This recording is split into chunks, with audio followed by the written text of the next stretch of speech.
Hello, hello, my dear friends. Welcome back to ElenasBarre Low Impact Full Body Workouts. My name is Elena. I'm your fitness instructor. I today have a special guest for us, and it took us a while to gather together and talk about spirituality. Welcome, Chant from the United Kingdom. Today we are going to talk about spirituality, and we have accounting Ship here. Thank you, Ship, for joining us today. Yes, Johnny, I had a pleasure talking to you right before we started, but my viewers don't know you. So can you say a few words about yourself and what you do so that they get some idea? Absolutely. I mean, first things first, I love your intro. Oh, thank you. I wasn't expecting a ragtime piano. That was awesome. So it's an honor to be here. So grateful to have the invite from you. So my name is Johnny Chant. I'm 32 years old. I live in Birmingham, England, which, if you don't know, used to be, well, it was essentially the where the Industrial Revolution began. So during the peak of the British Empire, there was a piece of something that was made in Birmingham all around the world, right? So my whole philosophy is to replicate that in the spiritual realm. And what I mean by that is I'm in the business of helping men to transform their lives. So I'm a Christian. I'm training to be an evangelist, which basically means a preacher. I study theology, and my day to day is essentially helping men become physically, mentally, and spiritually optimized. Because at the end of the day, we are a body, we're a spirit, and we have a mind, which is how the spirit and the body interfaces. So you could say, we're not a spirit. So we're not a body having a spiritual experience. We're a spirit having a bodily experience. I was searching for God from as early as I can remember, despite being born into an atheist home.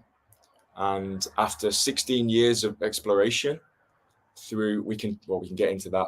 But I found Jesus Christ 2 years ago, and now I'm helping people to see that Christianity is not about being religious; it's about being righteous.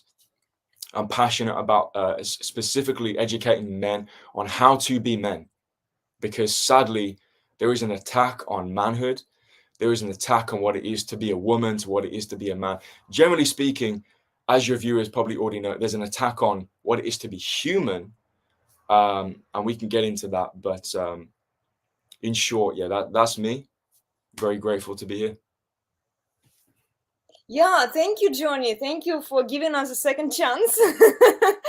Because after the first time, when we couldn't figure out the time, we have a big time difference. Because, as you know, guys, I'm in the United States, in the Washington State, and Johnny is in the UK, so we have a big time difference. But I'm glad that we finally made it.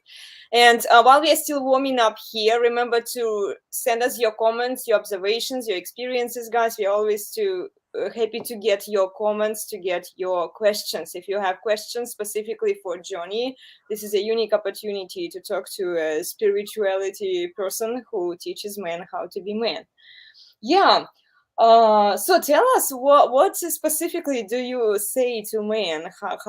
How should they become more masculine, I guess? Mm. Well, basically, where we got to begin is every single horizontal issue in life Mm-hmm. is a vertical issue. So where a man has to begin is his relationship with God, because how you speak to God uh, dictates how you speak to people, and how you and your relationship with God dictates your relationship with people. Um, we got to understand what is God, because we're made in His image. What is a human being, um, and why is the world the way it is? Why is the world messed up? There are answers. There are questions that need to be addressed. But I mean, generally speaking, we got to begin with what does it mean to fail as a man? You know, and we can get into that as well. But I mean, you're probably going to have to ask me some more specific questions because there's just so much to talk about. Yeah, I know. Let's narrow it down. Yeah, let's narrow it down. I'm not a spirituality person. Last time we talked about spirituality, and we have a yoga teacher in our community who attends different seminars, and he did attend spirituality training. So he was talking about the 9 points. Out of those 9 points, maybe I was too rough with myself. I wrote that I got 0 points on spirituality, but maybe I was exaggerating and it was more like a joke. Maybe I did get like three points out of all of them. I can tell you about them. What are the 9 points?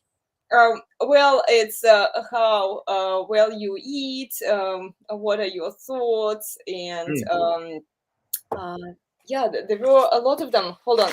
While you're talking, let me ask you a question. While you're responding to this question, I'm going to dig in those notes, and because I was writing down after you, I knew that I wouldn't remember all of them on the top of my head. So yeah, let me ask you a question then. Where do men fail today? What's your opinion on that?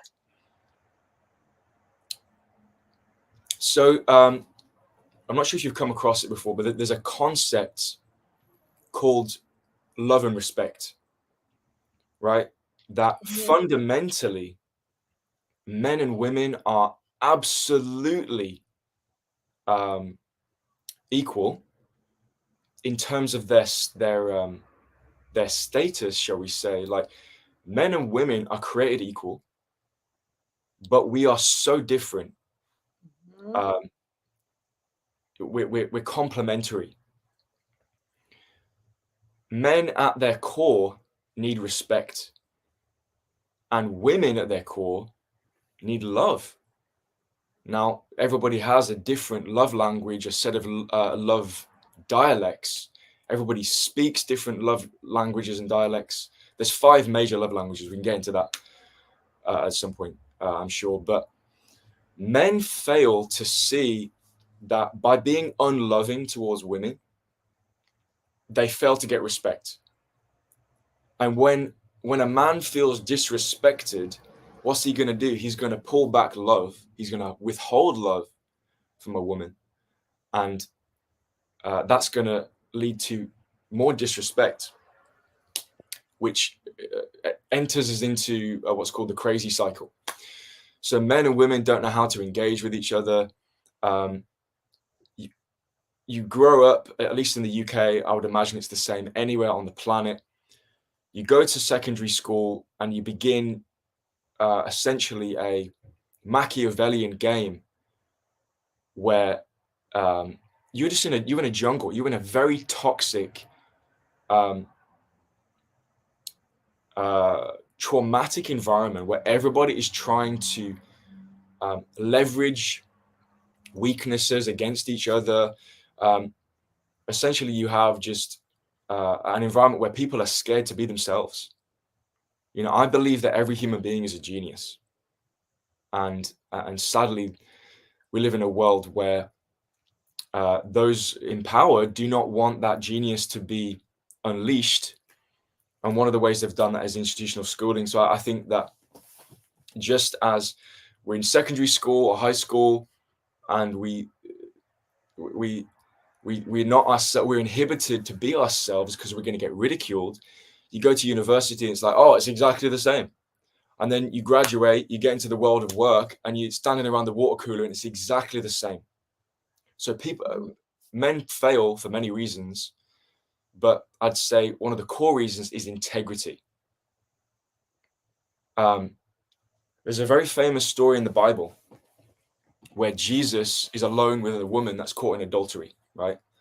So the religious Jews, they catch this woman who's sleeping with another man, and she's naked, and they bring her before Jesus, and they ask him to condemn her, and he doesn't, right? And then they all leave one by one, and Jesus is alone with a naked woman, and we know that the Bible tells us he didn't sin, right? Which tells us that Jesus can be trusted to be alone with a naked woman and not look at her sexually, not commit sexual assault, and basically withhold himself. And the analogy we have today is this. I'll show you what it is. Mm-hmm. That's called a phone. Yeah. A man being alone with that is being alone with 8 million women, naked women. So I agree with you on that. Yes, a man today, they don't go out as much. They don't go to the men's clubs. They don't physically talk to each other. Even they scroll through the Instagram or internet to find what's available out there. So I brought up one interesting point to one of our conversations with. Guests who were invited here, I say that internet and social media have become like the streets before. If you look at the medieval times, when women were going out without being properly dressed, right? Like how would people perceive them? Now people go to social media, and it's the same kind of effect that social media and the streets have on people. And when we look at semi-naked girls on social media, it's no different than in the medieval times. This same girl would go out on the streets, and then how would men react to her? How would other women? How would the society approach this? These girls wouldn't be celebrated like they are celebrated today. That's a powerful analogy. I mean, I don't really know too much about how society was structured during those times, but I see your point. Men have become complete slaves to, sadly, there's this cyclical negative feedback loop that goes on where, men, because we were talking before we went live, and I was sharing that up until 2 years ago, I was obsessed with polyamory, pickup artistry, because there was a very damaged little boy in here, and the way that I thought, basically, what I'm trying to say is that because true femininity and masculinity has been, I wouldn't say it's been lost, but it's just been buried so deep in society and in us as well as beings. What do we see inside society today? Not only do we see men acting like women and women acting like men, but then we also see the other side of the coin, which is hyper masculinity and hyper femininity. Growing up, me and my friends, we used to joke, like, women with too much makeup on, we'd call them low resolution women. Because like my girlfriend at the moment, she rarely wears makeup, and she's beautiful. I think that, to be honest with you, most guys prefer women without makeup. Yeah. So sadly, there's this like men have been conditioned into watching pornography where there's not only hyper masculinity and hyper femininity going on at the same time in this sort of toxic soup, but because men have been trained by pornography, which is obviously it's a what's the word I'm looking for? It's been engineered, is what I'm saying. Like, obviously, pornography is it's not an accident. It's being used as a weapon to dismantle society. Men have now conditioned themselves by watching too much pornography. And then what's now happened over the last, I'd say, 10, 15 years is that men have now conditioned women to respond in the way they see in pornography. But now women are watching porn as much as men. So it's yeah. Women contribute to that because without women there is no porn. Yeah. Well, this I is mean, the thing that stopped, because I personally I've not watched. I mean, I used to be a slave to pornography. From the age of 12 to 30 years old, I was a slave. But what broke the cycle, aside from a relationship with God, is understanding that almost every woman, I would say, without exception, I'd go so far as to say, without exception, every porn star, dare we say, has had some sort of sexual abuse going in her past. it's possible. It's Yeah. possible. But they It's also see what women do. It's not very wise of women, I should say, because they don't challenge their assumptions. They don't challenge what they see. This is another reason with people that they become brainwashed. Why? Because they don't want to ask questions. They don't want to understand why people do certain things and whether what they do will work for them or not. So what women see today in social media, and this is something I've been debunking for a while now, they see a hot supermodel out there who succeeds in their mind, right? She gets the results.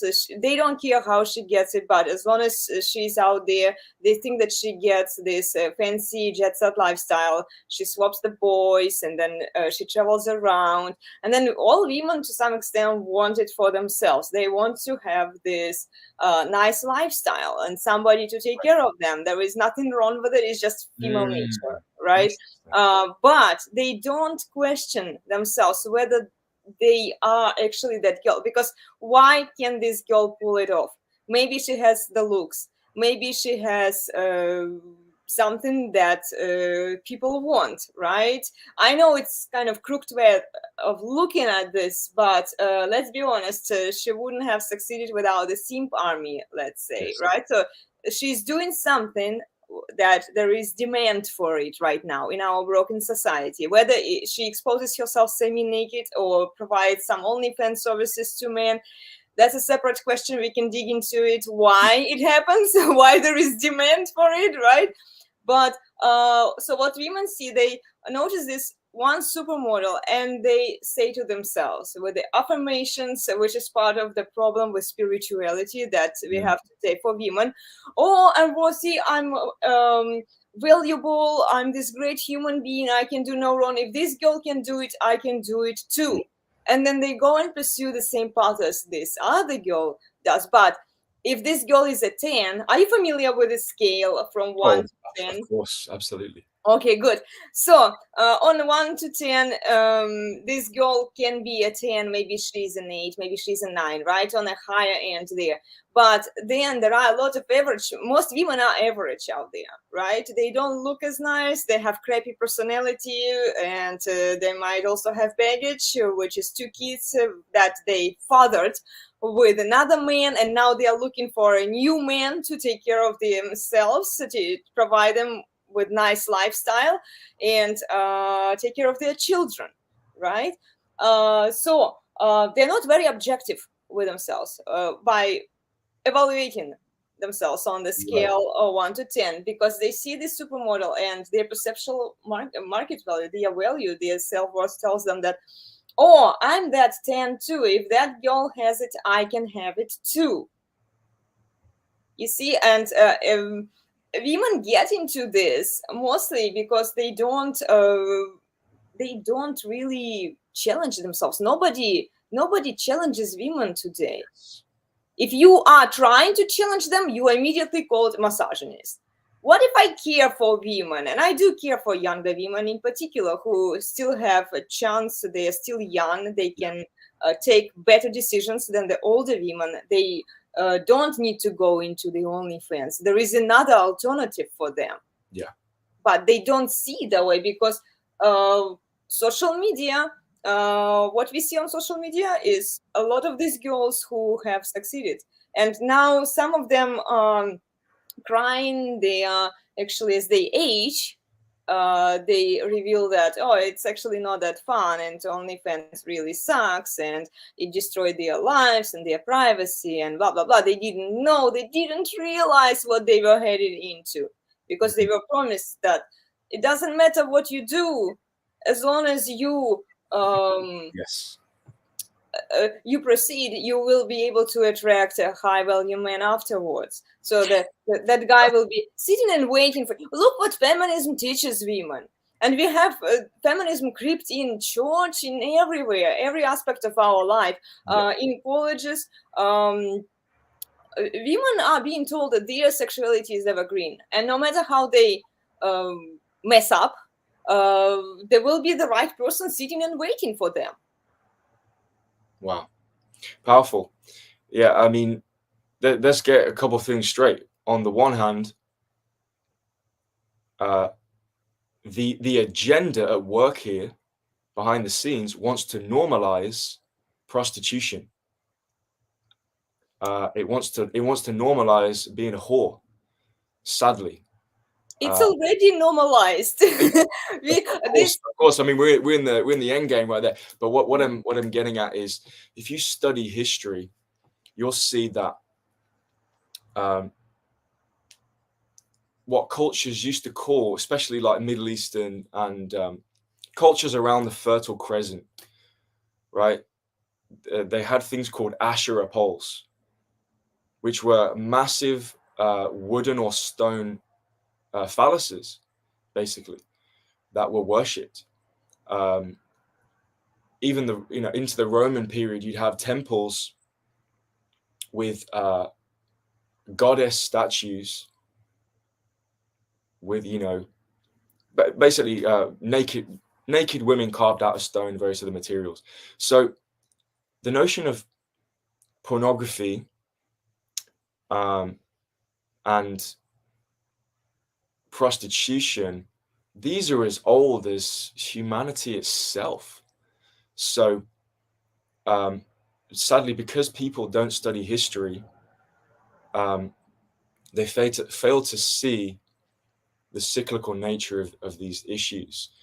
But this is why I would argue that the biblical hierarchy is so important, because we got God,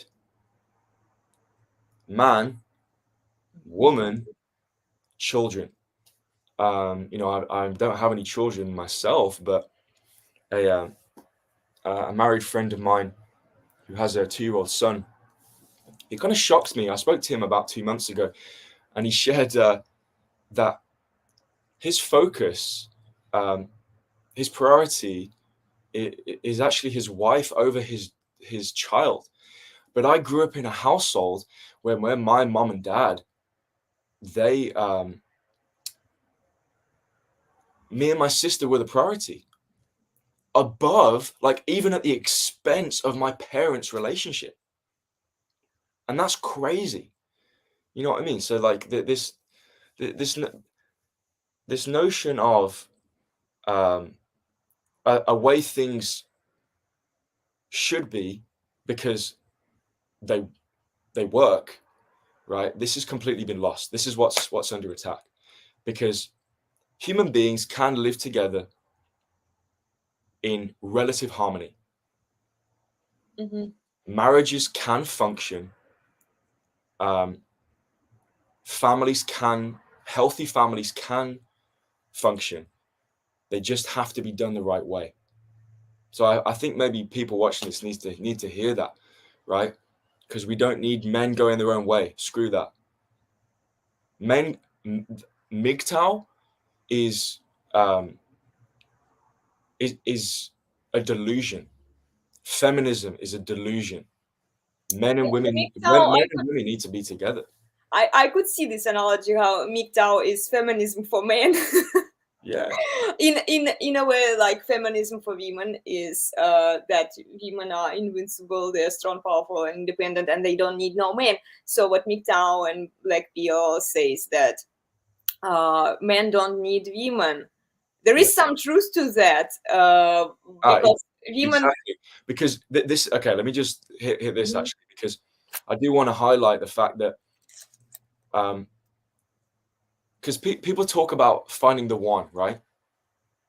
Now, I would be here for half an hour if I were to explain to you, because I used to call it synchronicity, I now understand it as providence. But hopefully your listeners know there's no coincidences in life. But I would be here for half an hour if I were to tell you all of the coincidences, all the providence that led to me dating my girlfriend. So I believe that there is not a woman alive, past, present, or future, that is better suited to me than my girlfriend. But that's because I already found the one. But because people don't have a relationship with God, they try and fill that hole with a relationship. But when you are, this is the important point, that when you are satisfied and at peace with yourself and with God, then God will bring the helper.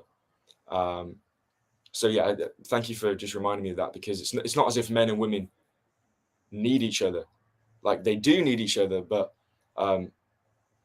it has to be built on a spiritual foundation, which is why marriages don't work today in the world, because sadly, what are the marriages built on?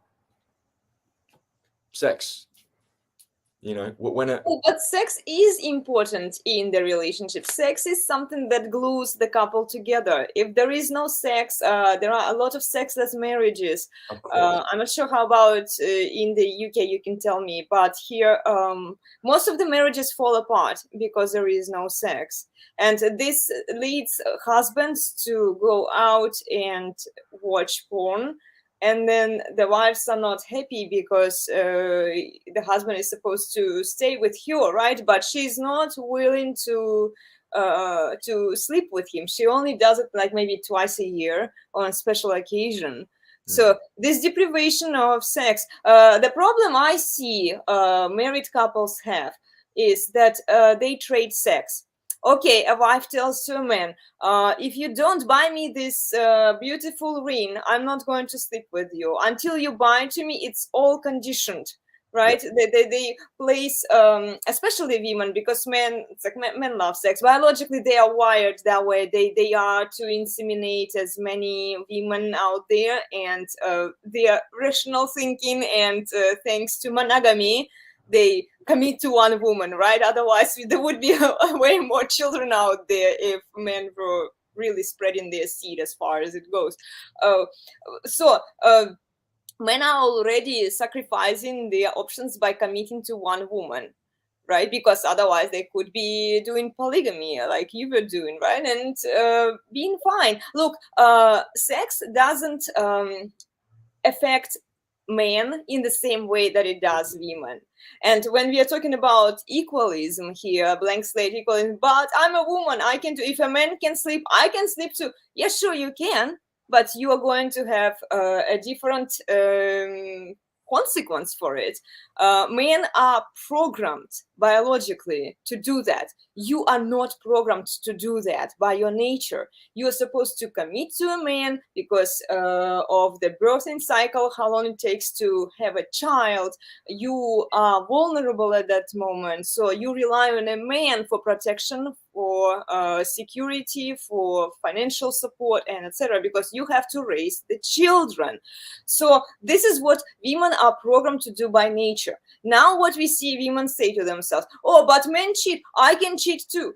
Yes, sure, men they can isolate their personal emotional stuff from the rational stuff. This is why you see men, okay, he cheated. I'm not saying that cheating is okay here, okay, just to clarify. I just try to bring a point across to you so that we can talk about it.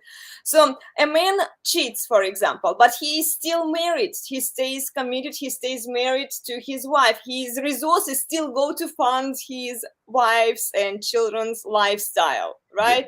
Yeah. Yes, if a wife deprives him from sex, he has to find sex elsewhere, because this is what happens. He needs that kind of relief. Everybody needs it. And it's not to say women who deprive sex, they also need sex, because they if they don't get it with their husbands, if they say, oh, you owe me this and that before you get sex, do you think they don't need it? They will go and ban somebody else out there. Yeah, I appreciate you sharing. I mean, I think my agenda for this conversation really is to help you. When I say help you, is to everything I'm saying is it, well, my values, shall we say, um, they're coming at you through a biblical lens. So I'm trying to give you the biblical. Okay, yeah. Of course, I have the benefit, dare we say, of having lived an incredibly sexually promiscuous lifestyle before becoming a Christian. But what I'm getting at is this: a man or a woman, they don't need to masturbate.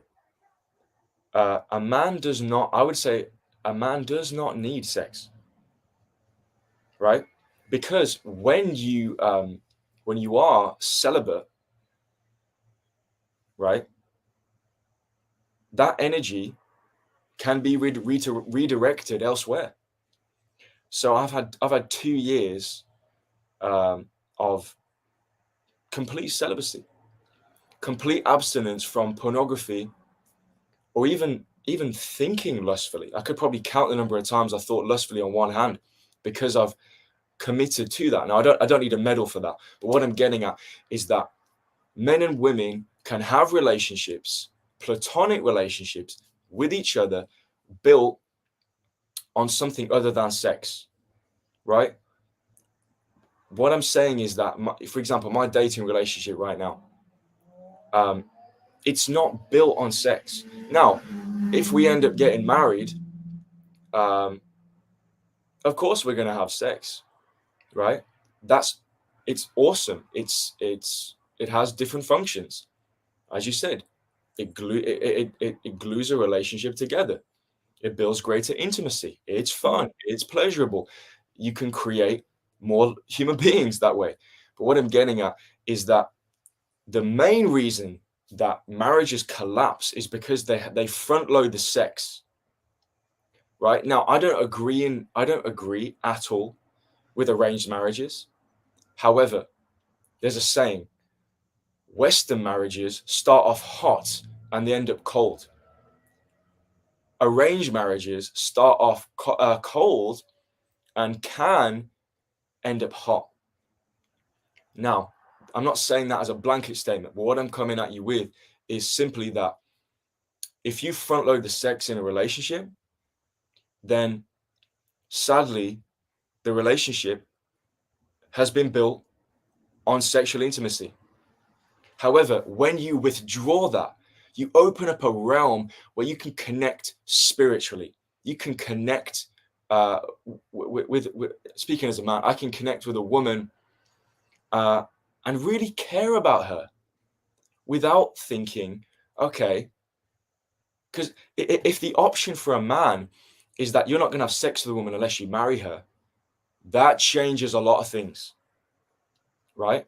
But what men do is they manipulate women. They'll say, and I have said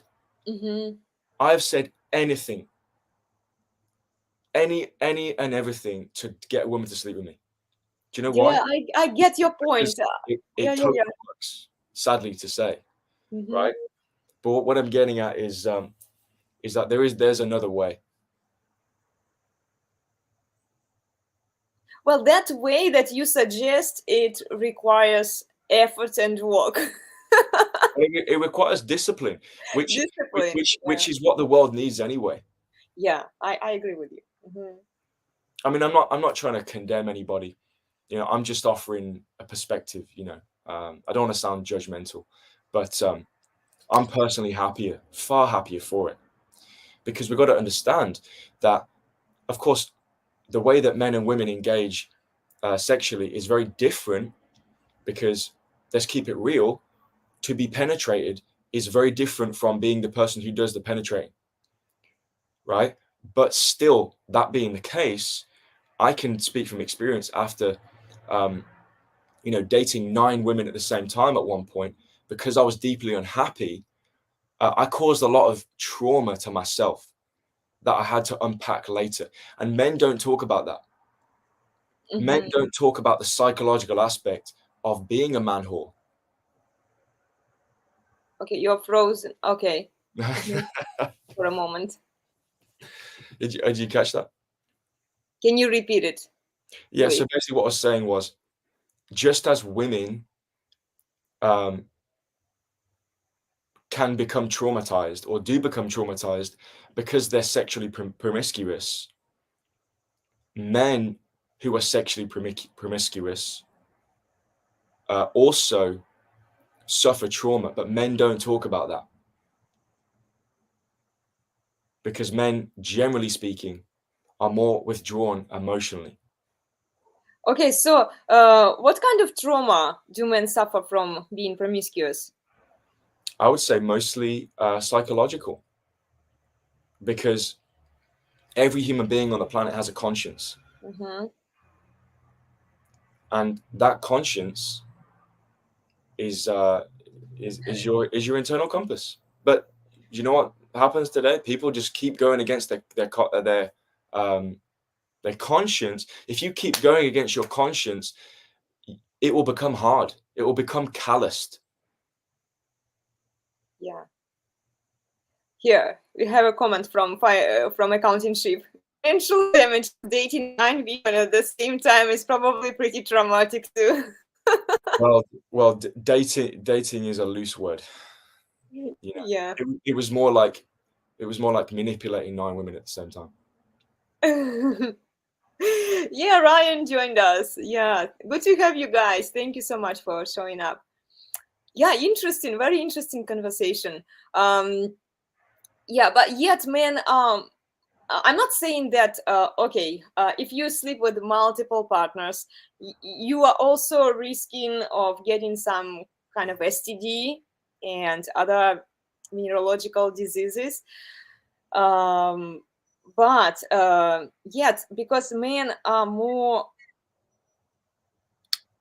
rational in that regard, they can isolate their emotions and their feelings from the objective truth, the objective facts.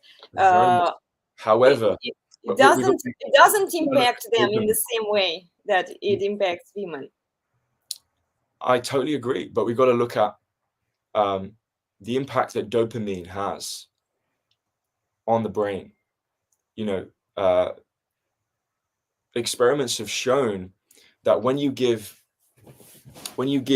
mice and rats access to essentially like a liquid dopamine in like one of those little water feeders in a cage, and you give it a button, and every time it presses the button, it gets a hit of dopamine, right? That animal will hit the button until it dies.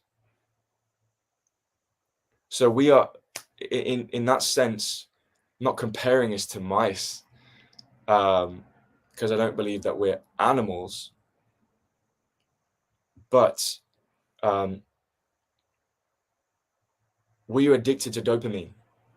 It wasn't just that I was messing around with 9 women at the same time. It was that I was on 4 different dating apps, and I was addicted to dopamine. Now, women are addicted to dopamine because being a woman on a dating app is completely different. Even I've forgotten whose channel was doing this. There was a YouTube channel I saw about 2 or 3 years ago, and the guy did an experiment where he set up an account as a woman, and he put the image he used was an overweight woman in a wheelchair, and he was getting comments from men, like men swarmed on that account like flies around excrement. Really? Now, conversely, he also did an experiment where he took maybe somebody out there can find this on YouTube, but this is the most interesting one for me. He took a picture. He made an account with this guy that looked like a model. This guy was like 10 out of 10 handsome, right?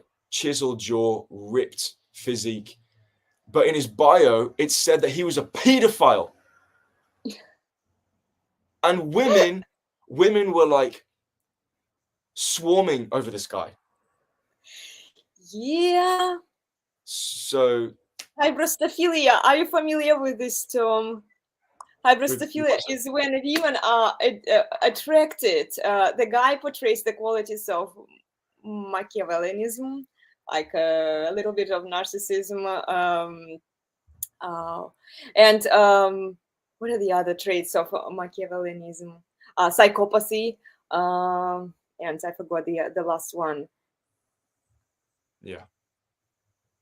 But women are attracted to those guys, and so hybristophilia is when the imprisoned men get the women, and the women go and they follow this man, and then they sleep with them, and then they want to have babies with this man. It's a real thing. Yeah, I would say a lot of things that we end up labeling.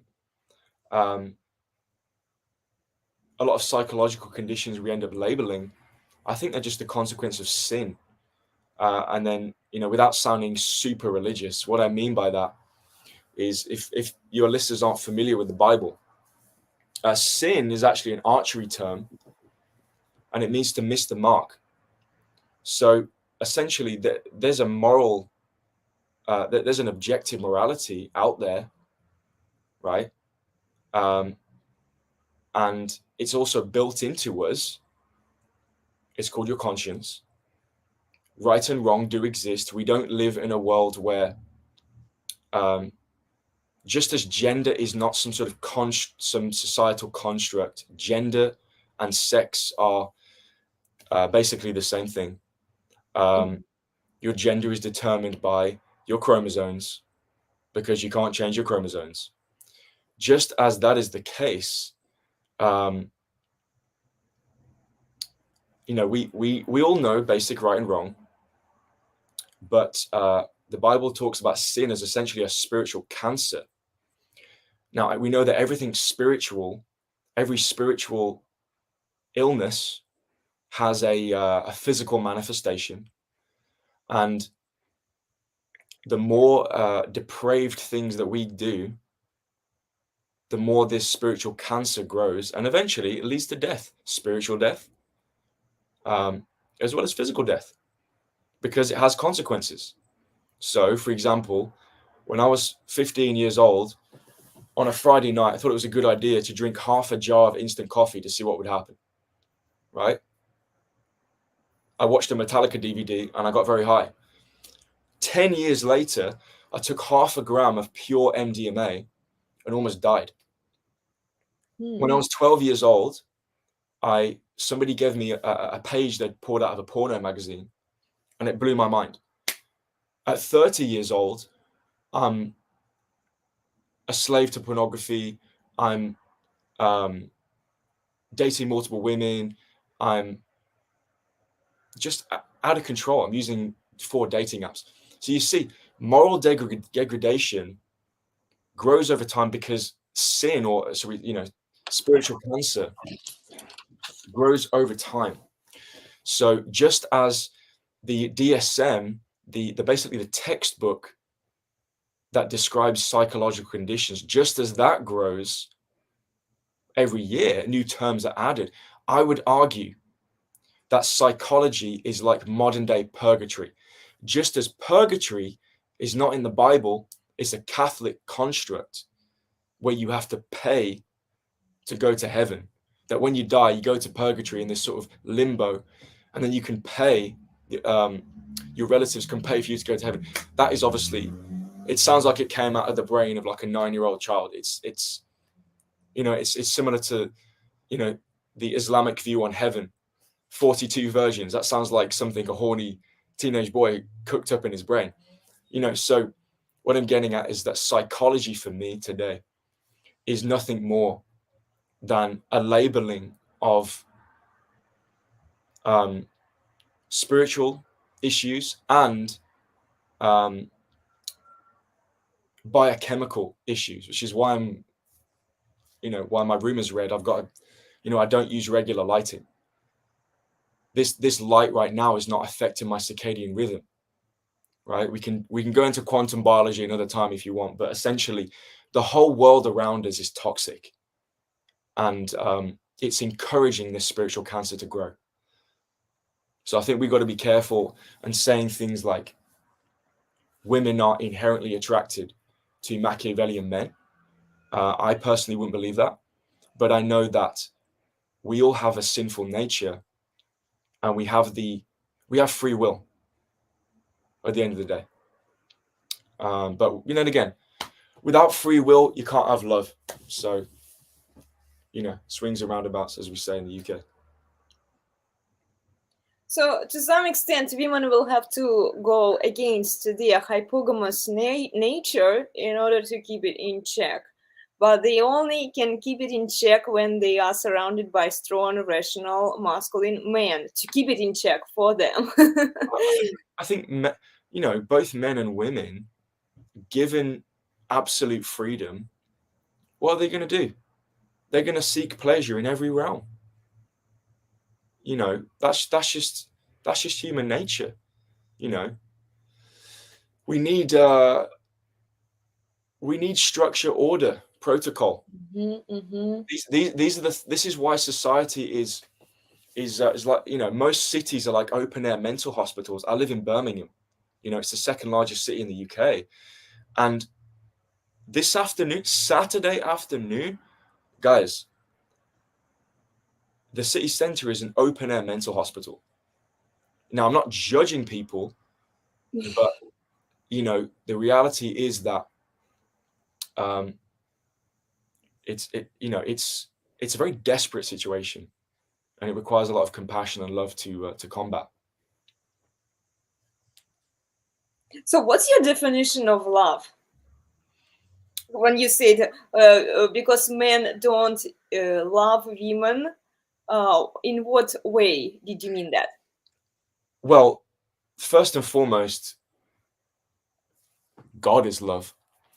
So we can't understand love without God. However, we're talking like, what did God do for us? He was willing to die. So I would say that one of the most fundamental aspects to love is being willing to put somebody above yourself, which is exactly what men are built to do for women. Okay, but aren't women built to love men too? Because it kind of contradicts then the Bible. If only men are supposed to. Of course, everybody can love. But what I'm saying is that love is not a feeling. Love is a decision, right? Of course, feelings are great, but sadly, a lot of relationships, they're not only built on sex. There's a lot of relationships that are built on so what I'm looking for. People think they're in love, and they're just infatuated, right? Now, infatuation has a purpose, but having spoken to people that have been married for 2-3 decades, believe me, love is a decision. You have to choose to love. And as the Bible says, love covers over a multitude of sins. So that's my definition of love. That being said, there are 5 love languages. There's an incredible book called The 5 Love Languages that I would encourage everybody to read, because it talks about how every culture on the planet, they speak one of 5 love languages. Now, obviously, there's an infinite number of dialects. I'm not trying to put people in boxes here, but archetypes are a real thing. One of them is words of affirmation, gift giving, quality time, physical touch, and acts of service. And personally, my love languages are words of affirmation. If you didn't guess by now, I love talking. But words of affirmation and physical touch, right? I don't really care so much about gifts.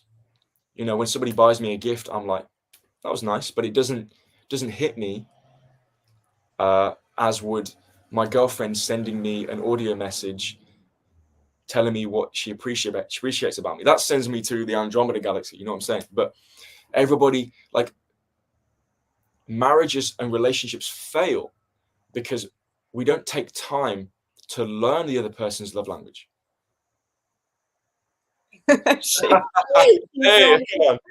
I'm actually not a fan. Okay, let's bring some examples. Bring us some real life examples of the affirmations that you like and you think that would be useful for men to like raise maybe more awareness and more value about themselves. Because what I hear, I was bringing up the example for women.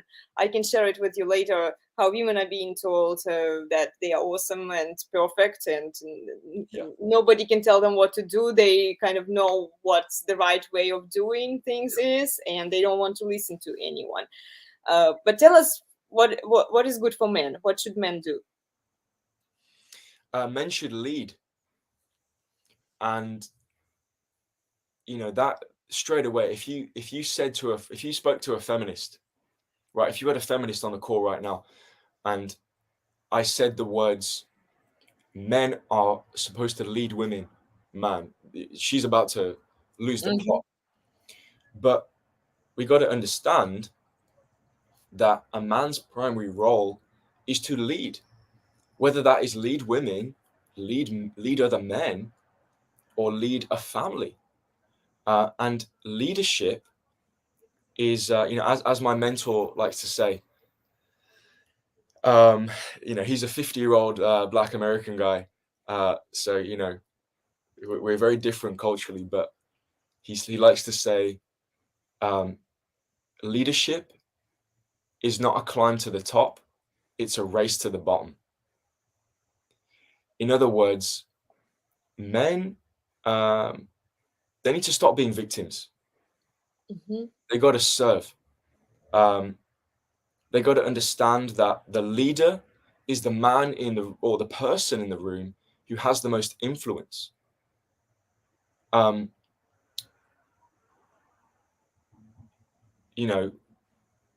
Leadership is a dying art, because you got to understand this, right? I think leadership is fundamental, but what it really comes down to, I would say, is language.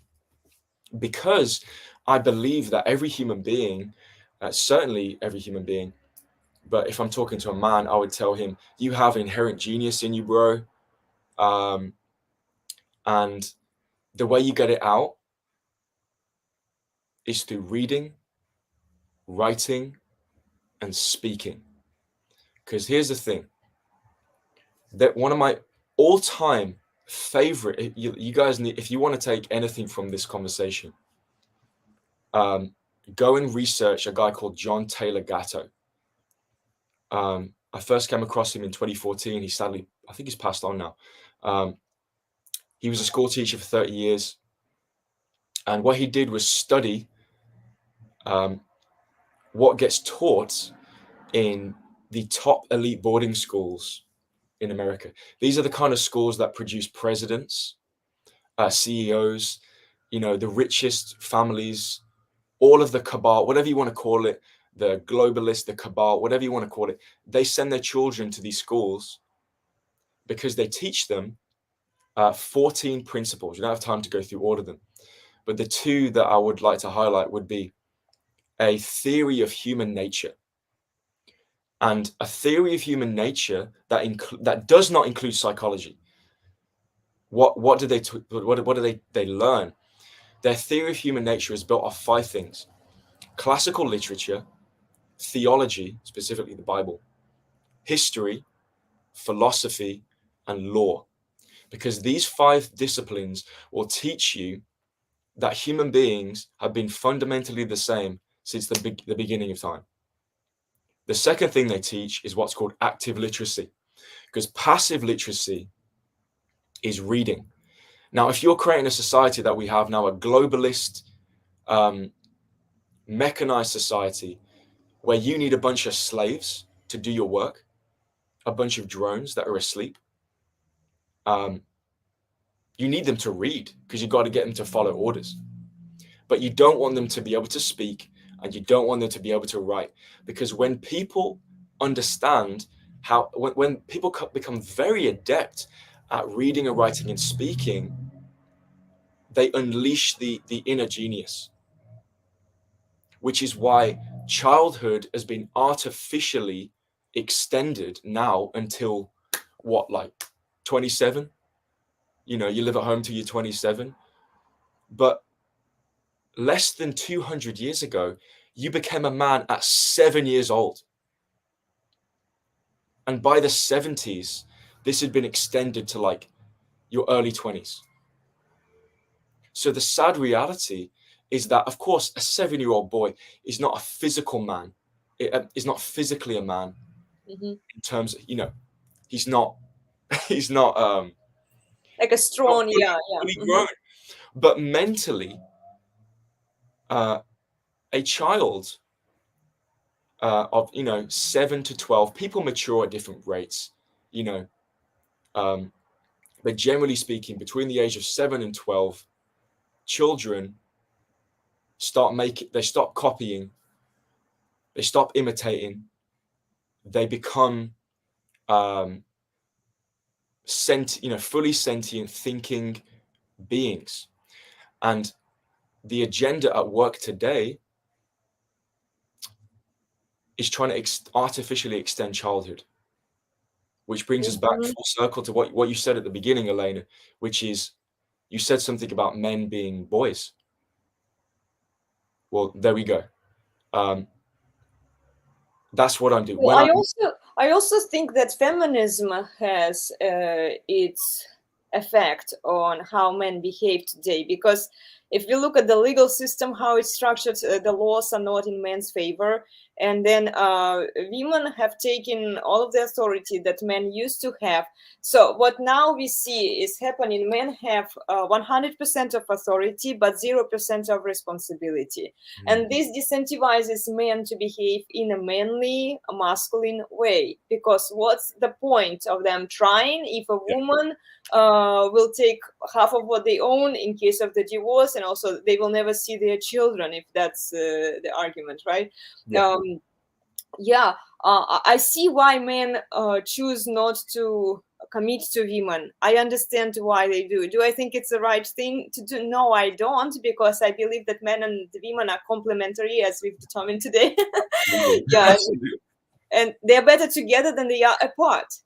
But the way that we do marriage today, it's wrong.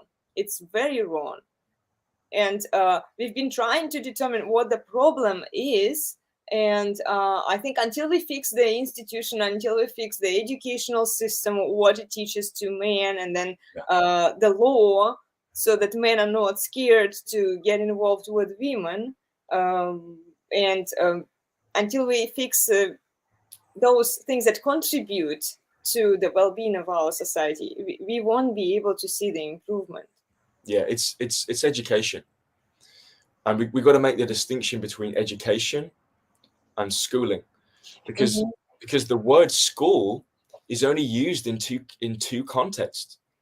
One of them is to describe institutional schooling, and the other one is a school of fish. Now, ironically, when I was at university the first time, my degree was in zoology and animal behavior. And I did my thesis in my third year studying how groups of animals produce what's called emergent behaviors. So, for example, a school of sardines, you know, little silvery fish about yay big. There are thousands of them in a shoal because they gather together to protect themselves from predators. Now these shoals, they produce incredible patterns and shapes that undulate, and you know, they're beautiful to look at, but there's nobody in charge. There's no central leader. There's just a group of individuals that are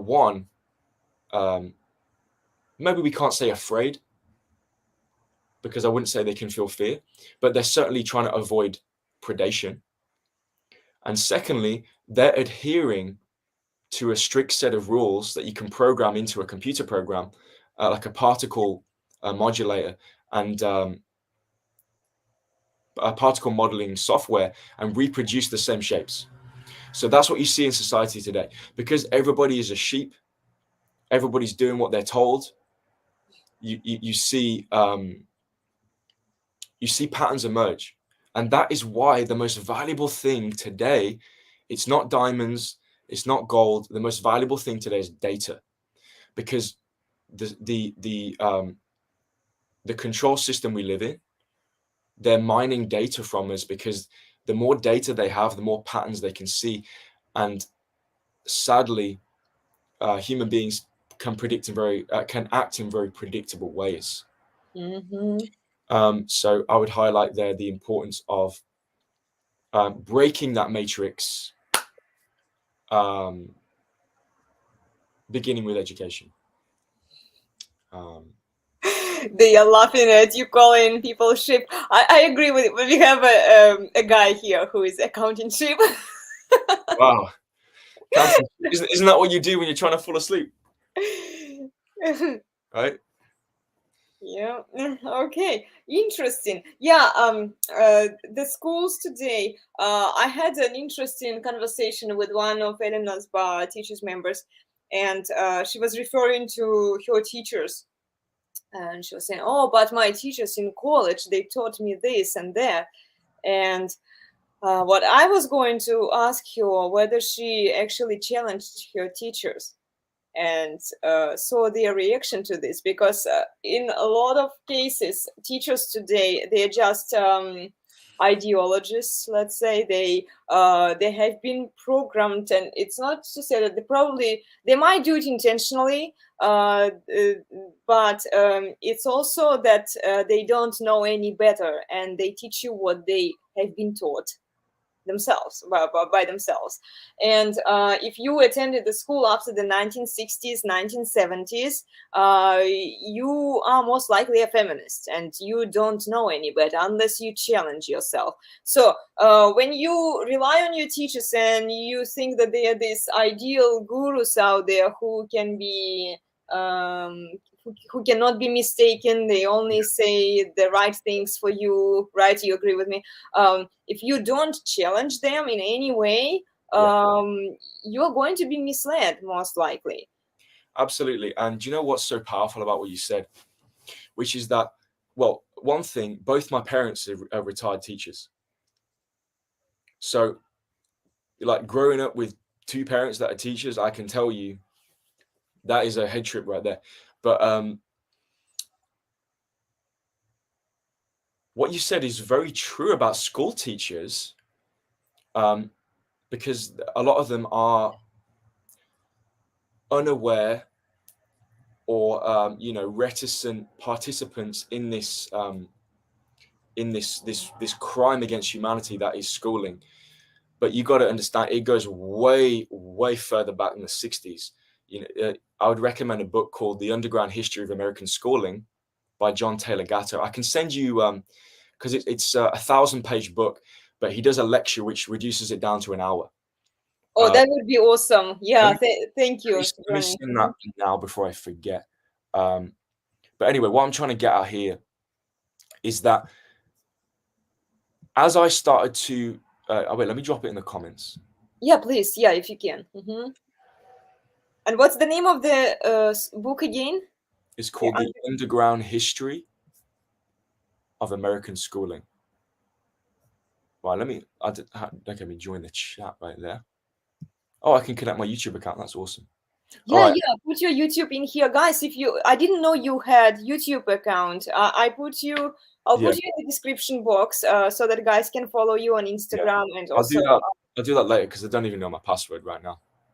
Okay, don't worry. I'm just going to send you this documentary right now on Instagram, on WhatsApp, before I forget. But what I wanted to say was this, that when I start to go down the rabbit hole, dare we say, And the internet is such an incredible resource. And when I started to unleash my mind and educate myself, by because I was looking for distilled. Now I love reading. Reading is a very powerful and necessary tool. Okay, I just sent it to you. Fantastic.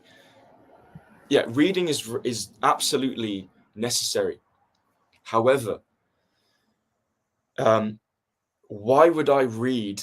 Why would I spend weeks reading 1,000 pages of John Taylor Gatto's Underground History of American Schooling when I can have him present a lecture that I can listen to in an hour, or if I put it on 1.5 times speed, even faster, right?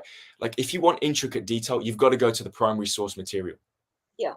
But if you want to see patterns, if you want to be able to make connections between, I don't know, quantum biology and theology and economics and all this stuff, if you want to see the big picture, you need that information like straight to the vein. You got to get it quick, and the best way is then to listen to it. Anyway, when I started to do that for myself, I was gravitating towards gurus, right? And what I found was that most people are just regurgitating information they've heard. They're regurgitating talking points. However, what we should be doing is taking this information and okay, I'm very encouraged. Ashton T is way beyond interested. Okay, awesome. Okay. Yeah. Sorry, guys, I'm skipping on your comments because I'm trying to make notes here. Yeah. Right, so yeah, let me just wrap this point up. Basically, a lot of self-proclaimed gurus, they're also sheep. People have to understand, like most gurus out there, they're also sheep because they're caught in a paradigm. You know what I'm saying? Like there's something called the Dunning-Kruger effect where I know like, this one. there we go, right? The Dunning-Kruger effect is like even me. I'm nothing special. It's just that I've spent a lot of time with God, and He's given me insight. Because you can collect knowledge, but the more knowledge you have, the more wisdom can use you. Because wisdom is alive. So, I would go so far as to say that we've got to be very careful about, like, even me, like I'm learning so much every week. I'm constantly updating what I believe. I have to argue with myself and be like, right, okay, what do I actually believe? Right?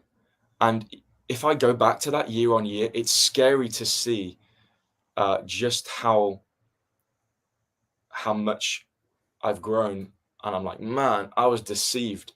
So we're constantly in this process of becoming radicalized and then having to actually de-radicalize ourselves. But then again, I would say that the truth is very real. It's just that the truth is God. And this is what people need to understand about the Bible. The Bible is not from planet Earth. Right? Is anybody? I mean, you guys must have seen 2001: A Space Odyssey. Right? Well, the Bible is the monolith from 2001: A Space Odyssey. Right? It's Guys are having fun. Sorry, we are a little distracted here. No, that's great.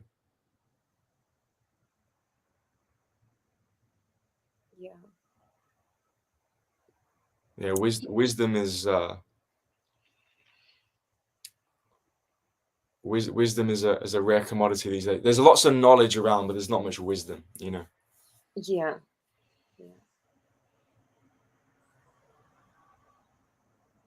Sorry, we distracted you. You were saying something interesting, and then I saw the comments and put them in there. I'm trying to leave room for conversational space as well, because I'm like, Oh, okay, okay. Well, I'm so overloaded. I do the same thing. I learn a lot. I talk to different people and I try to read. I'm completing a few books now, and I kind of like I get new list of books every week or so to get through, and there is only so much time in a day. yeah, And I'm doing other activities also that it doesn't always happen. So I have to watch, but even then, like you said, listening and watching some videos that summarize the core ideas can save you time, but you still need to spend time educating yourself, because TLDR, too long didn't read, applies everywhere. And even absolutely. with the good content creators, this is something that I always encourage people to go check the source also, and uh, try to watch full lengths, full format videos, not just the short clips that people are posting there just to give you the introduction, the idea. But you still, if you want to understand how human nature works, how any of this works, you need to dive in deeper and spend more time and invest into it. Absolutely. And I would dare say, one of the things I had to learn 2 years ago was that I'd spent a lot of time on the internet learning about things, but I hadn't actually spent much time with people. And you know what? When you can go on the internet and learn a load of stuff, and then you go into the world, and you know what? You got to compromise. You got to compromise, because if you walk around spouting opinions with, now it's different in this context, because I'm trying to give you I'm trying to give you lots of content, dare we say, right? Because this is different from like just a general conversation. We're just chopping it up. I love laughing. Laughter is absolute medicine to me. So my close group of friends, man, we laugh so much. Because we gotta be careful that my mentor calls it, don't be interesting, be interested. Because if you're trying to be interesting, oh my days, that's you can alienate people that way, you know. Mhm.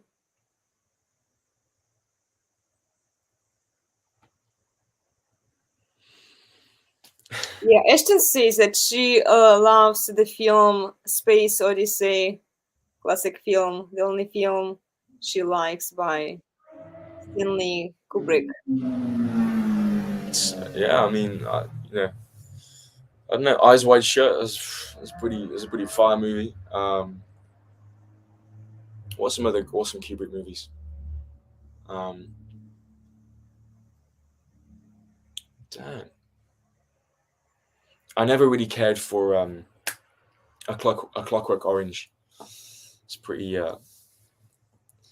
gory. But yeah, 2001: A Space Odyssey. I think what could be even better than the movie itself is there's a YouTube channel, and a guy has actually broken down. He's done it must be like 20-part series on how it was made. Mm. So the making of this movie is insane. Um, it still looks incredible today. The special effects still hold up today. Oh, The Shining, of course. Oh, Shining. Yeah, yeah, yeah. Full okay. Metal Jacket. Yeah, that's awesome. Okay, so Ship here. What I've picked up so far is don't date 9 women, don't eat half a jar of instant coffee, and don't listen to Metallica. It's so funny. This is totally God, because on Thursday, wait, let me address Accounting Sheep directly. Right, Accounting Sheep. Thursday, I reconnected, because I'm a music freak. I used to be a jazz guitarist in a former life. Oh, But awesome. Uh-huh. I reconnected with the Megadeth album, Rust in Peace. Holy War's the punishment due, man. That is a composition par excellence. Oh, he's laughing now. Sorry, Ashton's laughing. Now Metallica's okay. I got spoiled. Like the first Metallica album I ever listened to was it's called S&M. It's a live album they did with the San Francisco Orchestra. It's fire. It's absolutely fire. But anyway, I digress.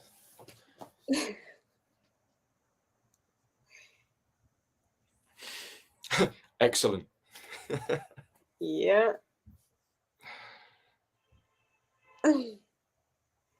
Yeah, interesting. Interesting. Do you think that your musical background has impacted the way you approach certain things? Absolutely. I genuinely believed that that was my destiny, you know. And you know, I was 30 years old when I found out, oh dang, okay, so my destiny is actually to be a preacher. However, because I was playing a lot of like instrumental music, sorry, I was writing a lot of like, basically it was like progressive jazz fusion. That sounds very pretentious, but I'm not trying to sound pretentious. It was me, like self-taught guitarist, combining like metal, progressive rock, jazz harmony, interesting time signatures, and I was in a band with a bunch of very awesome, well-trained, you know, well-schooled conservatoire jazz musicians, and then one weirdo on bass as well. But what it taught me was how to develop ideas. Lol. Yeah, what it taught me was how to develop ideas. Because, like, for example, you're a pianist, so you understand this. Do you write your Yeah. own music? Oh, sorry, what was that? Do you write music as well? I do, but I'm lazy to put it on the paper. I usually Okay. record myself. Oh, And that's cool. But like, so you'll understand what I mean by this. So, what music taught me was how to develop an idea. Does that make sense? So like ideas are like fractal patterns.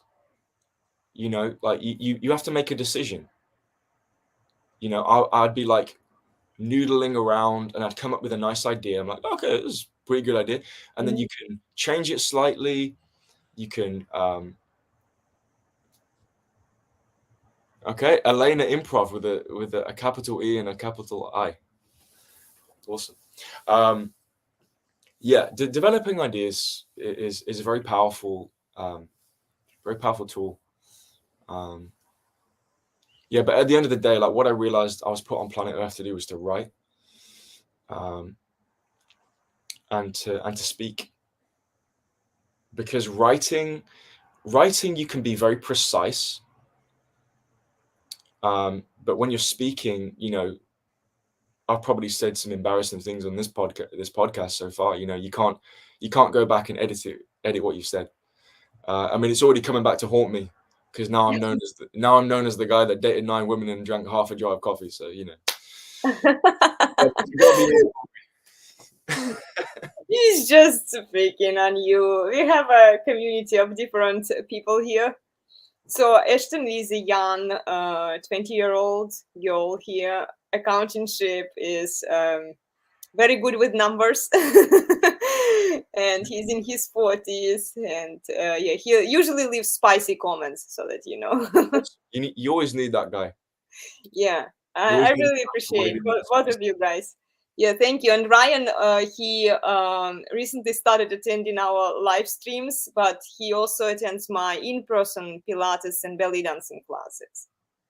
So, yeah, Awesome. we have a fitness community. Sometimes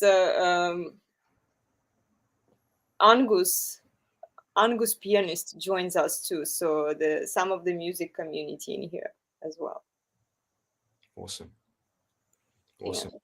I mean, if you want to go down the fitness rabbit hole, you should have a guy on called Ryan Carter. Ryan Carter. I'll send you his details. Yeah, he's incredible. I've never actually spoke to him directly, but I got connected through a mutual friend.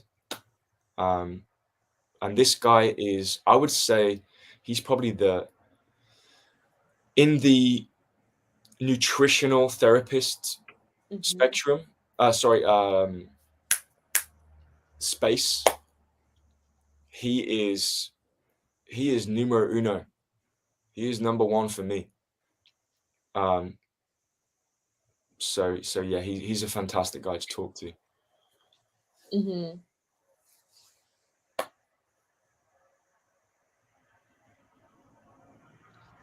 I agree. That's what music is. You're telling a story. You know, like basically every couple months, I'll put a playlist together for my girlfriend because she's obsessed with music as well. She's a pianist. And I realized today how much my music taste has matured, because the first song on the playlist was what was it? Downside Alexa by Billy Joel. Okay. Right, and I was like, man, 25-year-old Johnny Chant would not be listening to Billy Joel. That's for sure. Yeah. But it's just a great it's a great composition. It is, yeah. And music is music. Yeah. A good song is a good song. So. Sure. I just remember you reminded me of what kind of music I used to listen to when I was 16.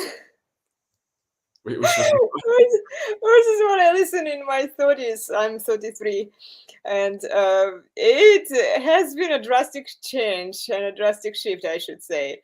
I actually went to the UK when I was 16. I was studying English because I'm originally from Russia. So my parents sent me... I'm joking. Yeah, you can probably hear the accent. My parents sent me to the UK to study English. And then I attended, because I was always into fitness, I was exercising. I attended the urban funk class. You know, urban funk, kind of like breakdance type of class. Okay. And I was on the hook. I really loved that kind of dance. So back when I came to my hometown, and I'm from a small provincial town in Russia, there was only one studio that was offering something similar. So it was like R&B, R&B, what they call it. Which means something very different to what it meant in 1964. But yeah, sorry, Karen. Yeah, well, I mean, basically, it's kind of like step dance, break dance, and like a fusion, as far as I understand. And I'm not into that space anymore, so I transitioned. Yeah, and then I moved to Europe. I was studying there. I was practicing Pilates, and now I'm more about functional form of exercise, something that's more effective than just dancing. Awesome. And I did ballet. So it's interesting to see, like 16, I remember my dad was complaining, don't you turn this acidic music that would wake up the whole house and the whole neighborhood, because it would be Sean Paul, I think. Oh no, not Sean Paul, no. The music that I would be dancing for, this would be my alarm clock at 6 in the morning or so, because it took me that long to get ready for school, and it was a while to drive there. And my dad was so mad at me. He was like, I'll throw your phone away if you turn it on again, because like the whole house would wake up with this music. And I was like, but how can't you enjoy it, Dad? This is so good. Yeah. Yeah, and like slowly over time, you grow out of this. Like if you, like, some people never do. It's their style. This is what they do, right? But I'm happy I did. I was laughing at Accounting Sheep's comment, man. This Yeah. Accounting Sheep, you're growing on me, bro. I'm not gonna lie. I'm you know, real, as the kids say, real recognizes real. You know. I don't know if Accounting Sheep is aware of. Where's he from? What country? Oh yeah, accountancy. Where are you from? I think you're from the US, right? Maybe. Let us know in the comments. Yeah, because yeah, basically, Accounting Sheep. I want to know if you know who Alan Partridge is. Let us know in the comments. But no, I just I like humor when it uses a lot of cultural references. Mm-hmm. I awesome, awesome. Yeah, basically, there's a comedian in the UK called Steve Coogan, and he has this character called Alan Partridge, who's like a radio DJ. He's like a very British um, radio DJ, like middle-aged radio DJ, and he uses all these different culture references. It's hilarious. And Accounting Sheep's comments, his spicy hot takes remind me of that. But anyway, how are you doing for time, Elena? Yeah, I have a few more minutes, guys. If you have more questions to Johnny, I think what I'll do, I'll invite Johnny again because I have to run soon. I have a class to teach. If those of you who are coming late, I'm a special guest to teach that belly dance class and yoga class today. And yeah, we can't run it for too long. But if you have a question for Johnny, yeah, send them in. And Johnny, what I'd like to get from you is the list of references that you were referring us to. Can you write them down and summarize them so that I can just make a post on my YouTube channel and share it with people so that you guys can also go and check out those references? Absolutely. I'll throw in a few more as well. Sure. Yeah. Mm-hmm. In fact, it's good timing because a very good friend of mine yesterday, he asked me for the same thing. So I kind of took a bit of time to be like, okay, what would I like? What would I, if I could only send like 7 or 8, if I could only point you towards 7 or 8, or rather, you know, your time is so valuable. You know, like everybody's time is so valuable. So it's like you know, on the one hand, we don't want to be religious about time and worry about time, but in the same breath, we have to be like, right, let's just get to the good stuff. You know what I'm saying? I was the same even before, like I was trying to live a righteous lifestyle. I was like, okay, I want the best drugs, I want the best music, I want the best women, all this stuff. So I'll share with you some of the most powerful stuff I've come across. We've got, you know, Thomas Sowell, probably the greatest living economist and philosopher. John Taylor Gatto, who I referenced, and a few others as well. So yeah, happy to do that. Absolutely. Cool. Yeah. And then that name of the comedian that you were talking about, yeah, Accounting Sheep knows him. He likes British comedy. I used to watch Faulty Towers. Oh man, that's my childhood right there. My dad It's my the dad had me best. raised on Faulty Towers and Only Fools and Horses. Yeah. It's the best show, I think. I sometimes rewatch it. I actually asked my husband to buy that show for me. I had a CD or DVD when I brought it back from Europe because in my town, the internet back then wasn't great. When I first went to the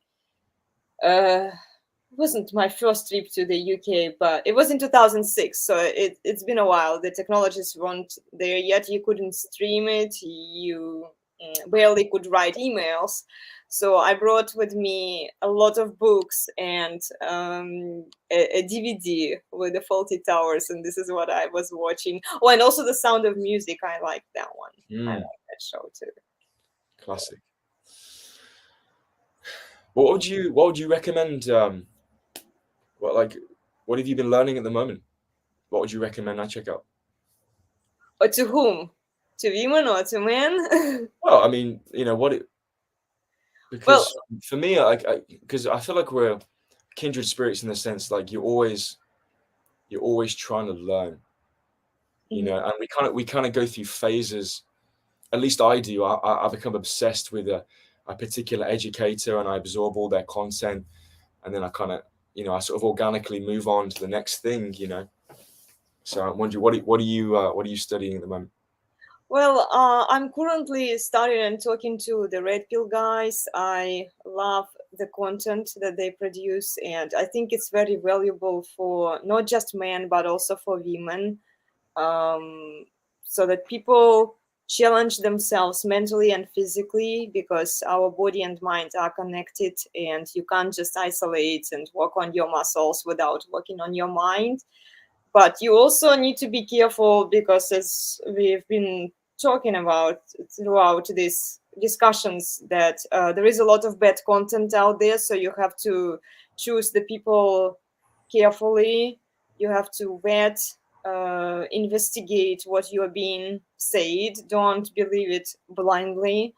um, Read and educate yourself about the female nature, about the male nature, and make better decisions based on the statistics, based on the observations, based on the analysis. This is why we have the neocortex brain function to overpower our emotions, and it applies to both men and women, because both make bad choices, both of them may make bad decisions. So what we've been trying to do here on this channel is to bring more awareness to both. But I always refer, because I'm not a man expert, okay? I don't know how to be what it takes to be a man, a true masculine man. This is why I try to bring people here who could teach you that, who could share with you more information.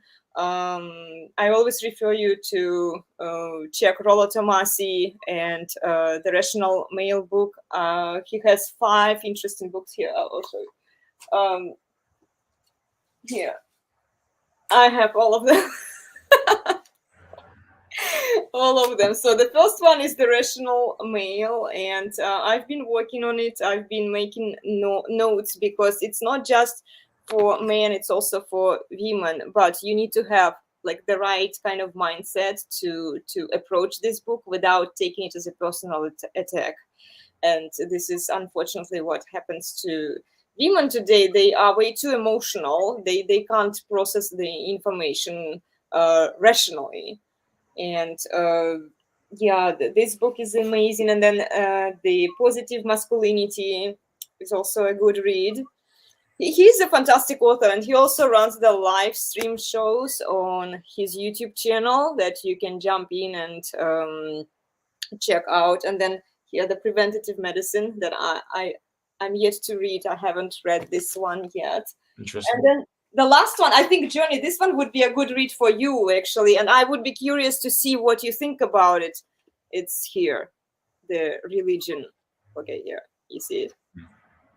Yeah. Read it. Tell me what you think about it. It's a pretty good read, and he explains it very clearly. He's a very good author. And then if you have questions for him, you can always join for his live streams. So this is something that I've been working on. Oh, and then I need to order another book about dominant masculine. Okay, I'm probably messing up the name for it, by Red Pill. So sorry, Red Pill. Yeah, dominance and masculinity, something like that. This is the wrong notebook that I had. I have it written down somewhere. I just need to find it. I have so many notes here. Hold on. Yeah, Dominant Masculine Presence. That's the book that I recommend. And what I'll do is I'll put some of my resources. I'll make a post on my YouTube channel that you can follow, you can check. Awesome. And then I'll add Johnny's Johnny's resources so that you guys can go get those books and listen to the presentations and watch the videos of the people that he was referring you to. Okay. We have a Christian Anne. I missed your comment. Sorry. Do you think cheaters should be punished? Oh, cheaters! What do you think? What's your take on cheaters, Johnny? Well, what do you? I mean, how are we defining punished, right? Because there's a famous saying which says that an eye for an eye makes the whole world blind. So do you know what's more powerful than punishment? Forgiveness. So you got to understand, like, because I kind of read through the comments as you were speaking, so I kind of had a bit of a run up on this one, and it relates to the other question as well, which is Yeah. We will get to them. Yeah, just focus on this one for now. well, I think they're interrelated. If somebody wants to be sexually promiscuous, you can present to them the reality of the situation, right? And if somebody doesn't want to change, or if somebody doesn't see that being sexually promiscuous is a slave mentality, then, let them live their life. And the thing is, like, we've got to understand how prayer fits into this, because prayer is not some sort of religious exercise, because we've got to define what's the difference between religion and faith. I'm not religious. Most of the issues I face are from other Christians, because we talked about it off stream. There's a difference between Christianity and churchianity, right? Yeah. So why would I not want to sleep around? Because committing to one person builds my character, right? Somebody who cheats is just showing a complete lack of character. However, them cheating is not the root issue, it's the fruit. And a lot of times people want to punish the fruit without addressing the root. What is the root cause of somebody cheating? Man, I mean, how long is a piece of string, right? So I would say if somebody's caught cheating, obviously the initial response, it can often be anger, hurt, any kind of extreme emotions, which are totally understandable. But you've got to sit down with the person, have a rational conversation, and really ask some penetrating questions, so you can get insight and find out why did they do it. Right now, if somebody feels they are capable of forgiving that, truly forgiving and moving on, awesome. I have a friend who got married. She's a Christian as well. No sex before marriage, dated pure, like no sex, no intimacy, no holding hands, no kissing, the whole 9 yards. Got married. The guy sadly kept falling into pornography, and he slept with a prostitute. Now, at that point, after they married? yeah. Now, she, they divorced, right? Was it the wedding that you attended a few weeks? No. Oh, I was like, oh my gosh, that was fast. No, thankfully not. But yeah, she has forgiven him, but she felt like she couldn't go on, right? There's nothing worse than continuing a relationship with somebody that has cheated and you haven't forgiven them, right? So should they be punished? No. because them cheating is a cry for help anyway. There's a damaged person there. Anybody who needs to be sexually, because we've got to understand, like, within the confines of marriage, have as much sex as you want, right? But outside of the confines of marriage, promiscuity just demonstrates a complete lack of character,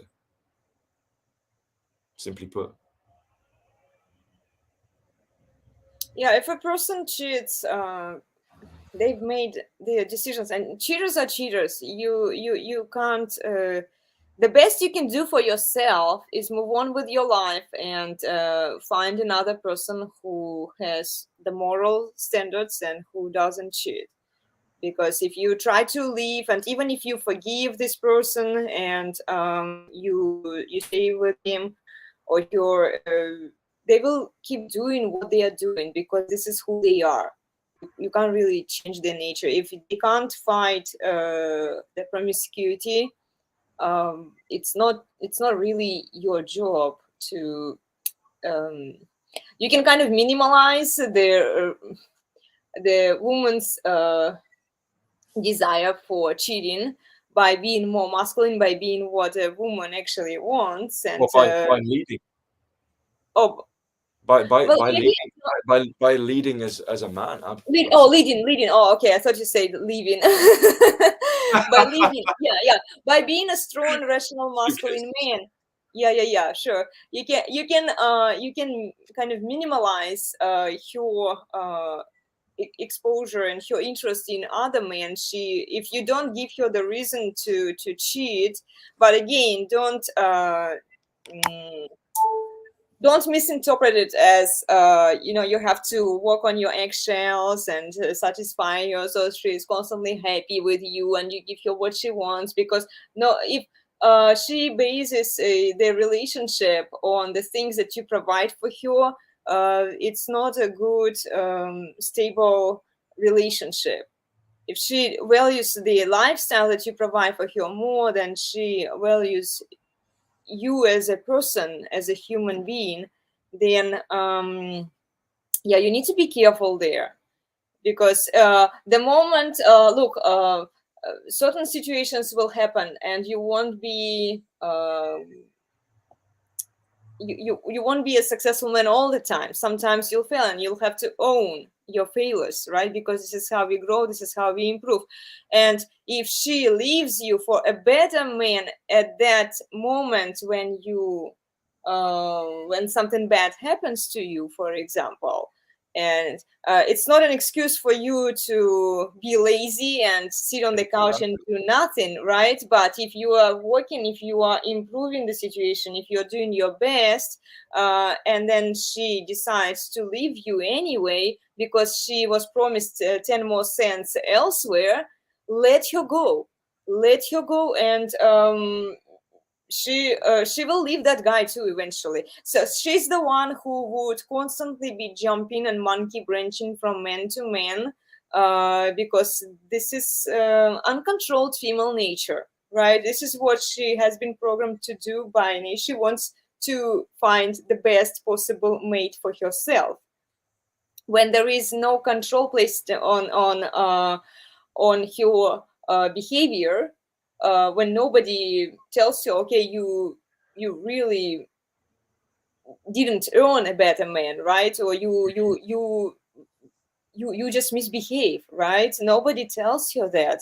And somebody pointed out the monogamous relationship earlier today. We missed that comment. Ryan, sorry if you're still here. I saw that comment and I wanted to dive in deeper into that topic, but probably on a different stream, because for a monogamous relationship to work, a woman has to commit to a man, and a woman has to let go of her frame, of her female primary frame. She has to submit to man's frame so that a man can lead. There it is, submission, yeah, which has sadly become a dirty word today. Yeah. A lot of women don't realize they want a strong, rational, masculine man. They are even creeping into the red pill community to find one guy out there. Maybe he he will be the guy that she wants, right? But a lot of them don't realize what it entails by being with this kind of man. So you have to let go of your freedom. You have to, I don't want to use the word allow, because it implies that a woman is superior and then a man is inferior. But in that case, if you want that man, he has to lead, and you have to let go of your freedom. You have to let go of your control. Well, here's the thing, right? That book you showed me, The Rational Male, right?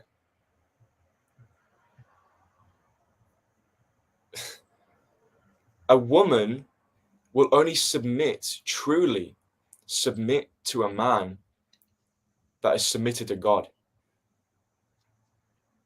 So this is the difference between religion and faith. Like, I submit to God. And as such, I can even dare to call myself a spiritual man, right? I'm not spiritual because, not that I do these things anymore. I'm not spiritual because I got my star sign tattooed on my hands. I'm not spiritual because I used to dabble in crystals and numerology, tarot cards. I'm spiritual because I submit to God. And because of that, my girlfriend submits to me. So that's the component, because that actually creates a three-sided shape. I've got to be careful of doing that sign today but yeah, men and women get closer together when God is involved. So you take God out of the equation, then any relationship is doomed to failure. I don't care how many books how many books you've written on being a rational male, right? Now, I don't know anything about Rollo Tomasi. I'm not going to speak about somebody who I don't have any knowledge on, but yeah, you need God in the equation always. It comes, as I said, I started out this conversation by saying that every horizontal issue is a vertical issue. And that's one of the reasons why God chose the cross as a symbol for Christianity. Although, you know what the original symbol was for Christianity? What? It was a guy holding a sheep over his shoulders, because it represents a shepherd who has a herd of, let's say, 100, figuratively speaking, and he sacrifices protecting the 100. Well, obviously, like, they're fine because they're not lost, but he goes after the one. You could just leave that. We could be like, okay, my guy's off doing a madness, let's just leave him to his own. But no, the shepherd goes to collect the one that has gone astray. And I would say, in response to the question that we're addressing, we got to believe that people can change. If you would have told me that the man that I am now was inside the man that got baptized 2 years ago, I would have told you were crazy.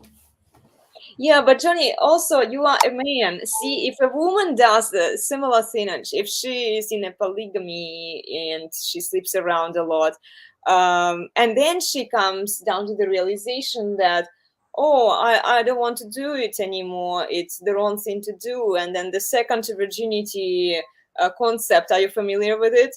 When they call themselves Christians, when they were prior porn stars, or just had multiple sexual partners, you can't undo the damage that has been done already, especially for women. If for men, from the biological standpoint, like you could keep doing what you are doing.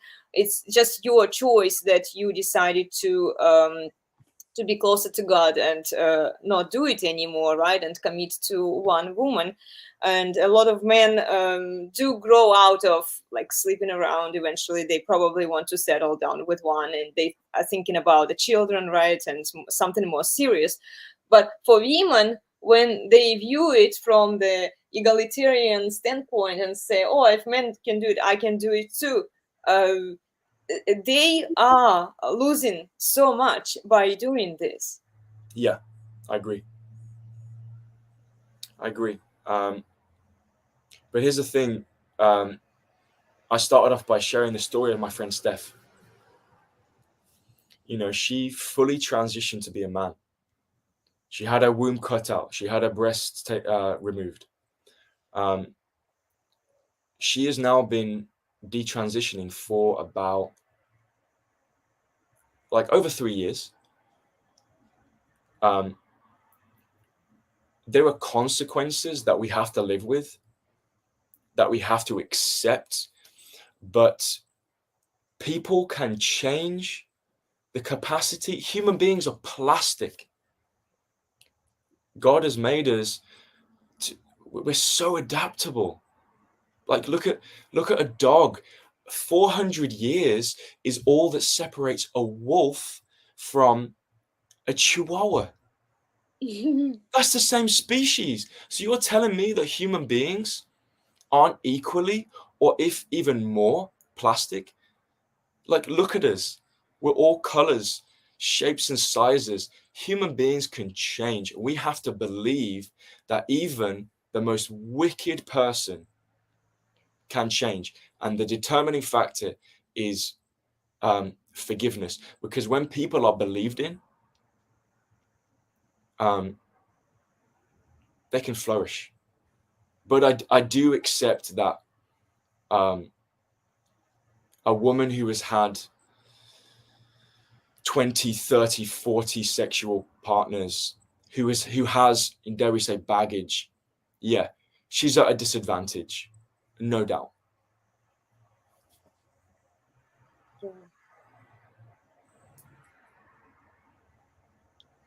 This is why, ladies, be careful, be mindful, because if you see men doing this, sleeping around, it's not going to have the same effect on men as it's going to have on you, because as men also mature and grow, they acquire value, they acquire resources, they become more wise. And for women, as women mature and grow, they lose their value over time, because they become less attractive. And essentially, women are valued for their sexuality, for their attractiveness, right? Men don't really care. Well, it's good to have, don't get me wrong, it's good to have a woman who can read, right? Well, that's the thing, right? Like, it's not as if men aren't in the same boat. Like, we're all outwardly wasting away. So this is the thing about, if a relationship is built on sex, then well, okay, not just sex, but if a relationship, like, think about how many relationships today are built on, okay, you look attractive, you look attractive, let's bump uglies, and then when we get tired of that, let's just go our own ways, right? But we're talking about a man and a woman that each have their own intimate relationship with God, which, like, imagine a woman and a man coming together, and they know they don't need each other. My girlfriend does not need me, right? But together, you know, there can be synergy. So I think that if a man and a woman come together in any circumstances, under any circumstances, and they are not satisfied with themselves, then it's a recipe for disaster. Yeah, but then we have to define the word need, because what I see happens with women today, because they are strong and independent, they can make their own money. They say that from financial standpoint, we don't need men because we can take care of ourselves. But then you see all the women still wanting a man, They Yeah, should. that's because they don't have And God. like the kind of question, sorry Johnny, just let me finish. And the kind of man that they want usually should be the man who has more resources than these women. So you're a strong, powerful, and independent woman. Why don't you go? Why don't you look and help out the guy who has less resources than you do? Mm. You There see we my go. point? Of course, absolutely. You know, I grew up in a household where my mom was, the kind of de facto leader. My dad's a lovely guy, but he's not. He's not.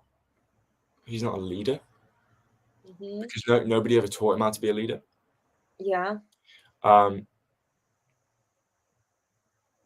what I'm getting at is, I'm making a distinction between women that are like women that I know who are single and they have a relationship with God, and they're like, right, you know what? I don't want a relationship right now because I want to deepen my relationship with God. Yes, this is actually something that I wanted to, maybe next time we can dig into it deeper, because I see a problem in this. And the problem is that, at least because let's go back to that hierarchy that you've mentioned. It's first God, then man, then a woman, and then children, right? So a man gets closer to God, but a woman wants to skip the man here in the middle and get Okay, to God. let me just address that quickly. We can definitely.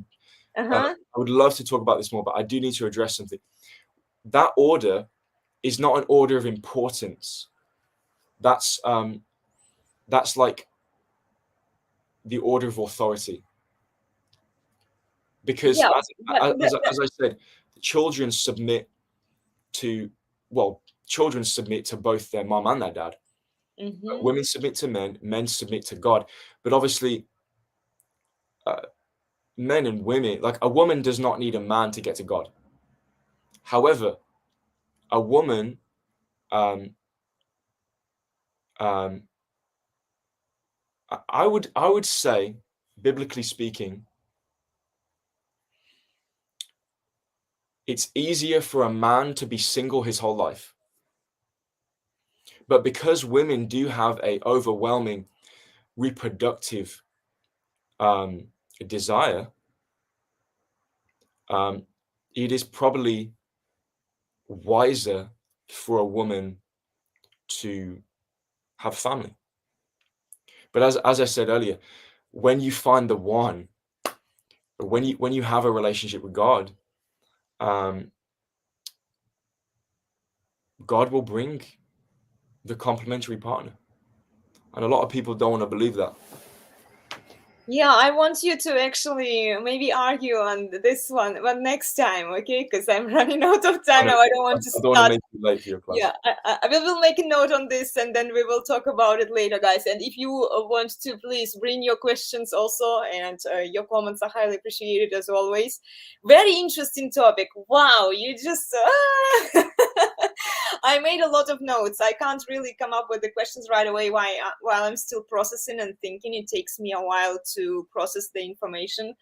And I'll definitely look through the notes again, and then if I have more questions for you, I will address them next time, because I didn't want to do it today this time. I could have asked you more questions, and I tried, but like I need to spend some time and digging in and reading through them, okay? That's the sign of a great host right there. Oh, thank you. Yeah, thank you so much. Yeah, I'm so glad that we made it, guys. I have to wrap it up now. If you have final notes and comments, I think we got something from Ashton here. Yeah. Yeah, Ashton, we highly appreciate you here. Thank you so much for being here with us.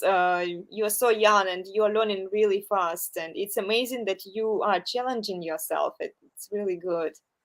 Yeah.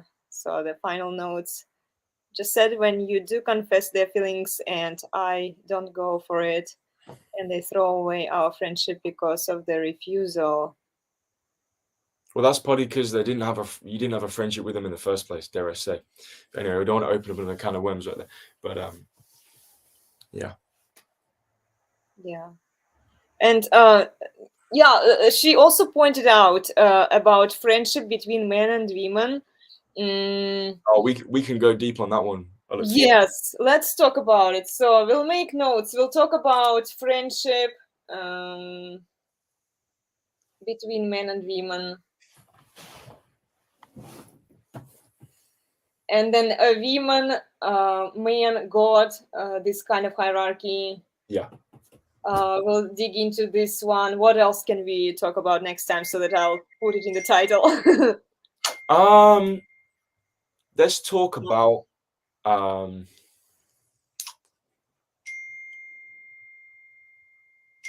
you know what? Sorry, I turned my phone back on. I'm not. I don't know. You tell me. I think I'm going to be of more use to you if you ask the questions. And again, I can give you a perspective. I mean, I would personally love to talk about evil. Evil. I'd like to talk about how the world got the way it is. Sure.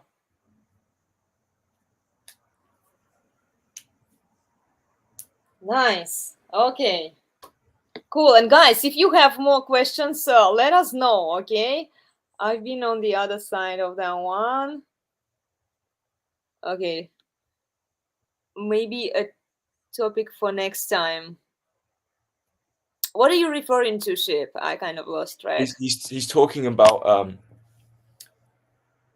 friendships with women. Ah, okay. Like platonic friendships. Okay.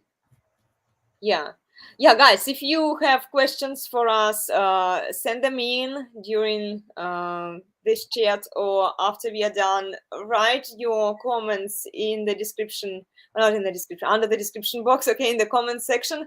Tell us what topics you'd like us to dive in deeper so that we keep it more organized and maybe like go straight to the point, straight to the ideas, because it was our first time. I didn't really know much about Johnny Chant, only based on what we happened to talk about before the live stream and before he reached out to me. And then, yeah, we did have a small talk with the messages, but we didn't know each other. So now, since we've established that connection, we can go on and diving into other topics as well. So yeah, remember to like, share, and subscribe. It helps a lot. And follow Johnny Chant. Share your YouTube channel with me, Johnny, so that I can. Yeah, I don't have a YouTube channel, but feel free to put my Instagram. Instagram. Okay, I'll connect. I will connect my YouTube, but yeah, just hit me up on Instagram. Okay, cool. Whenever it's ready, yeah, you just text it to me and I'll add it. Okay, nice, guys. Thank you so much for joining us today. Very interesting discussion. Thank you, Johnny. It's a pleasure to talk to you. And we'll schedule for next time, maybe next week, or when are you available? Saturday is definitely the best. Well, to be fair, yeah, we'll work it out. Maybe next Wednesday or Saturday evening, like similar time on Saturday is perfect for me. Okay, cool. We'll keep it Saturday then. One of the Saturdays. Maybe next time we will add some debunking bullshit for with the content, because we need to keep doing this and focus on the principles of the red pill. And then maybe in a week or in a couple of weeks, we will do another episode like this. Okay. Sounds great. Dive in deeper because I need to process that information that you shared with me. Okay, thank you guys. Thank you. I'll see you soon. Take care, everyone. Bye.